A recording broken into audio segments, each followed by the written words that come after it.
안녕하십니까. 신동아 방송 오지은입니다. 국가혁명당 허경영 대통령 후보는 지난 6일 평택 냉동창고 화재 현장에서 순직한 소방관 3명의 합동 연결식에 참석해 고인들의 마지막 길에 배웅했습니다. 허 후보는 오늘 이충문화체육센터에서 경기도청장으로 거행된 연결식에서 고인들의 희생을 추모한 뒤 마음이 안 좋다며 소방관들의 처우를 개선해야 한다고 전했습니다.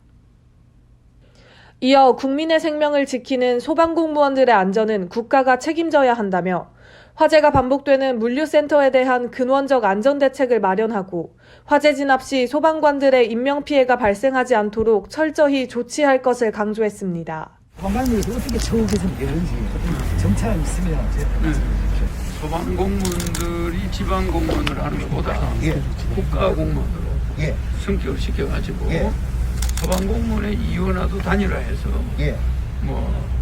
국가가 전체적으로 관리할 수 있도록 그리고 모든 전국의 소방관을 국가가 관리하는 지방화하지 않고 예산과 인사권 인사권 그리고 30년 전 낙후된 그런 시설로 소방관들의 신체적인 위협을 수시로 받도록 해놓은 것은 잘못입니다. 최첨단 시설 소방공무원들의 대우가 일반 공무원보다 좀 나아야 된다.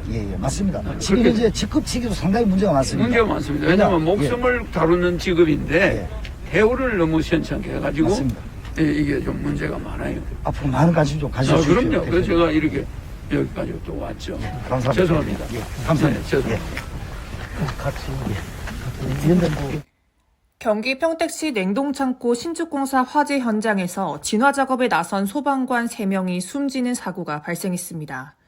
전문가들은 이번 화재에 대해 건설 현장의 구조적 문제점과 시공사 등에 초점을 맞춰 조사를 진행해야 한다고 입을 모으고 있습니다.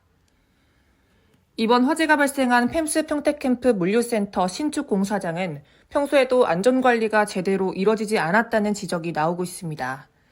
지난 2020년 10월에 안전장치 미설치로 한 노동자가 낙하물에 맞아 다치는 사고가 발생했는데 사고 발생 불과 2개월 후인 2020년 12월 이 공사장에서 구조물 붕괴로 노동자 5명이 추락해 2명이 크게 다치고 3명이 사망하는 사고가 발생했습니다. 한편으로는 시공사가 무리한 공사 일정을 강행하며 사고 위험을 키웠다는 지적도 나오고 있습니다. 시공사가 설계 변경을 2차례 평택시청에 신고한 사실이 취재를 통해 확인됐는데요. 2차례나 설계 변경을 신청했지만 공사 종료일은 연기되지 않았습니다.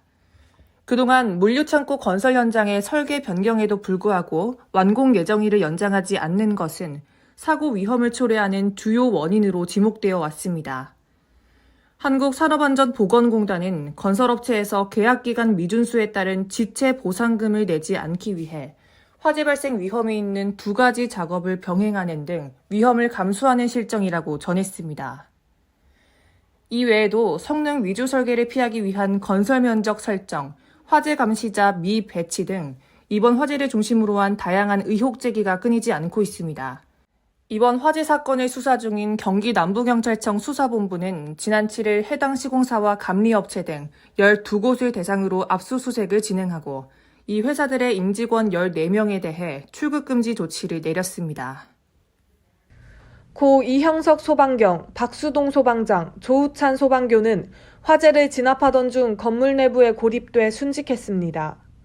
경기도는 순직 소방관 3명을 1계급 특진하고 옥조 근조 훈장을 추서했다고 밝혔습니다. 고인들의 유해는 오늘 오후 국립대전현충원에 안장될 예정입니다.